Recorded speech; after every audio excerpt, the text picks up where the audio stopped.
সেদিন কি কোনো মিথ্যা কথা বলে, ছলচাতুরি করে, চালাকি করে সেই বিচারের জবাব দিতে থেকে কি আমরা রক্ষা পেতে পারবো? সেই সুযোগ কি পাবো? আজ দুনিয়ার মিথ্যাকে সত্যে পরিণত করে, সত্যকে মিথ্যায় পরিণত করে মানুষকে ফাঁসির মঞ্চে ঝোলানো যায়, কিন্তু কাল কিয়ামতের দিন সেই সুযোগ কাউকে দেওয়া হবে না।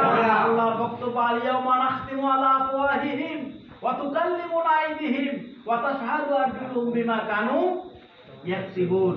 সেদিন আল্লাহ সুবহানাহু ওয়া তাআলা মানুষের এই মুখটাকে বন্ধ করে দিবেন। যেদিন অনেকে মুখ দিয়ে মিথ্যা বলা শুরু করবে যে আল্লাহ, আমি তো জীবনে এই অন্যায় করি নাই, আল্লাহ জীবনে তো আমি চোখ দিয়ে এই অন্যায় দেখি নাই, আল্লাহ এটা আমি এই কাজ করি নাই। মানে যখন তার আমলনামা হাতে দেওয়া হবে, যখন আমলনামাটা দেওয়া হবে, তখন অস্বীকার শুরু, আল্লাহ এই কাজ, এই পাপ আমি কোনদিন করলাম, এই পাপ তো আমি কোনদিন করি নাই। তখন আল্লাহ করবে, আল-ইয়াওমা নাখতিমু আলা আফওয়াহিহিম, আজ তোমার মুখটাকে বন্ধ করে দিলাম। ওয়া তুকাল্লিমুনা আইদিহিম, তখন আল্লাহ বলবে তোমার হাত এখন কথা বলবে। এই হাত তো আপনার হাত ছিল, এই পা তো আপনার পা ছিল। তখন হাত জবান খুলে দিয়ে বলবে, আল্লাহ আমি তো ওই যে পশ্চিমবুদ্ধি সলিমুদ্দির হাত ছিলাম, আমাকে দিয়ে সে অন্যায় করেছে। ভাই সেদিন কি বাঁচার উপায় থাকবে? না। যদি হাতের কথাও আপনি অস্বীকার করেন, কথা শাহাদু আরজুলুহুম, তখন পা সাক্ষী দিবে যে রব্বুল আলামিন, আমি তো মুখের পা ছিলাম, আমার উপর ভর করে সে মানব রচিত আইন প্রতিষ্ঠার জন্য রাজপথে যে স্লোগান দিয়েছিল আল্লাহ। সেদিন কি বাঁচার উপায় থাকবে? না। আপনি আজকে বলতে পারেন যে আল্লাহ আমি তো মানব রচিত আইন যারা প্রতিষ্ঠিত করতে চায়, ভোট সেন্টারে তাদেরকে ভোট দেই নাই, তাদেরকে সমর্থন করি নাই।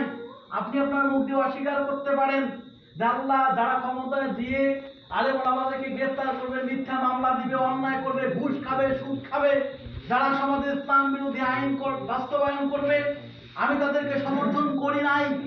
এই কথা আপনি মুখ দিয়ে বলতে পারেন, কিন্তু ঠিকই যদি আজকে ভোট সেন্টারে, ওই যে ভোট সেন্টার বুথ, তো এখনো তো ভোট দেওয়ার সৌভাগ্য হয়নি আমার বলে কপালের দুঃখ, কি করবেন? ওই ভোট সেন্টারে যখন ভোট দেওয়া, এখানে কি কেউ দেখতে পায়? আপত্তি ঘেরা থাকে না? তো ভোটটা আপনি একাই দিবেন, আপনি জানবেন, আল্লাহ জানবে, বাইরে এসে যা বলবেন মানুষ সেটাই বিশ্বাস করবে। এই তো সেই দিন আপনি কোথায় কাকে সমর্থন করবেন আল্লাহ দেখবে কিনা।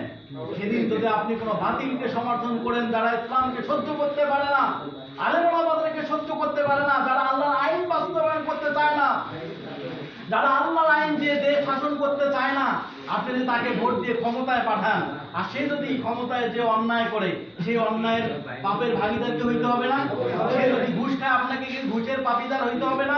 সে যদি আলেম ওলামাদেরকে মিথ্যা মামলা দিয়ে গ্রেফতার করে, সেই পাপের ভাগকে আপনাকে নিতে হবে না? সে যদি কোনো কাজের টাকা মেরে খায়, আপনাকে সেই পাপের ভাগ নিতে হবে না? কেউ কি চান নিজে কষ্ট করে খেটে খেয়ে কোনো অন্য কারো পাপের ভাগ কেউ নিতে চাই আমরা? বলেন নিতে চাই?